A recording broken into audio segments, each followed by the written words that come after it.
Hello friends, మీరు జై Bhim movie చూసారా? Habeas corpus. అసలు హెబియస్ కార్పస్ పిటిషన్ అంటే ఏంటి?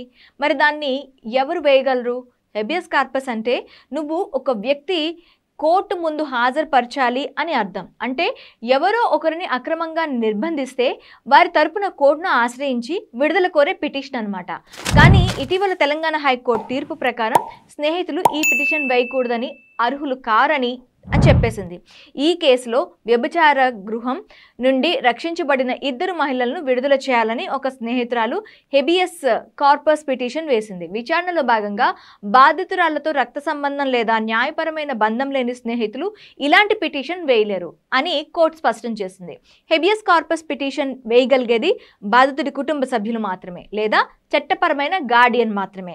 స్నేహితులు కేవలం న్యాయ సహాయం అందించగలరు, కానీ కోర్టులో వారి తరపున ప్రత్యేక పిటిషనర్గా ఉండలేరు అని చెప్పింది. ఇలాంటి ఇంపార్టెంట్ లీగల్ అప్డేట్స్ మీకోసం కావాలి అంటే మా ఛానల్ని సబ్స్క్రైబ్ చేసుకోండి, లైక్ చేయండి.